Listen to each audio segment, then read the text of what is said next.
రమ్య నువ్వు వచ్చి తక్కువ వారాలే, ఆల్మోస్ట్ 3 weeks అవుతుంది అనమాట.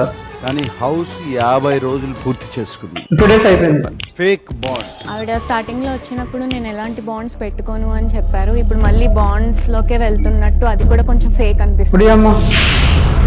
మనసు మార్చుకుని ఉండొచ్చు కదా. నాకైతే అలా అనిపించింది. పోనీ మాధురితో డిస్కస్ చేసావా? తిని కూడా మారిందిగా, అంటే నువ్వు కూడా మారి అంతే కదా. నాకు సార్ చెప్పింది నిజమే, ఎవరికొకరు వాళ్ళు సేఫ్లో ఉండడానికి ఒకరికొకరు రిలేషన్ పెట్టుకుంటున్నారు. కానీ రమ్య మోక్ష మాత్రం వచ్చి నుంచి అసలు గేమే ఆడలేదు. వచ్చి నుంచి ఎవరితో రిలేషన్ పెట్టుకోవాలని చూసింది, పాపం ఎవరు దాకలేదు. ఈ వీక్ అయితే రమ్య మోక్ష ఎలిమినేట్ అయినది. ఈ వీక్ ఎలిమినేట్ అయిపోయింది. తను వచ్చి నుంచి ఏం ఆడలేదు. ఫస్ట్ ఏదో 1 week ఆడుద్ది అని ఎక్స్పెక్ట్ చేశారు. తర్వాత 2 weeks అయితే అలాగ మొదపప్పులాగా ఉంది, కానీ ఏం ఆడలేదు. బహుశా తన కెరీర్ మీద ఫోకస్ చేయాల్సిన టైం ఇది. తన కెరీరే బిగ్ బాస్ అనుకున్నప్పుడు ఫోకస్ చేయాలి కదా. ఒక్క గేమ్ కూడా కరెక్ట్గా ఆడలేదు. ఎంతసేపు ఎవరు ఏమనుకుంటున్నారో ఒకరి నుంచి వాళ్ళకి ఇన్ఫర్మేషన్ పాస్ చేయడం, వాళ్ళ నుంచి వీళ్ళకి, వీళ్ళ నుంచి వాళ్ళకి ఇన్ఫర్మేషన్ పాస్ చేయడం తప్ప తనైతే గేమ్ ఏం ఆడలేదు.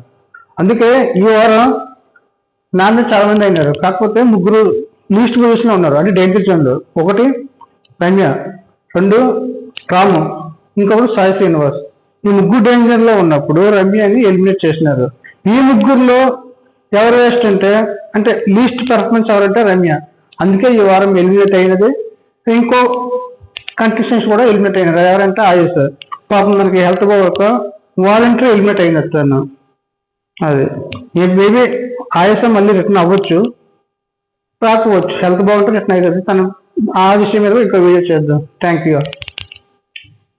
ఇంకా మన ఛానల్ ఎవరైనా సబ్స్క్రైబ్ చేసుకున్నట్లయితే సబ్స్క్రైబ్ చేసుకోండి. Thank you.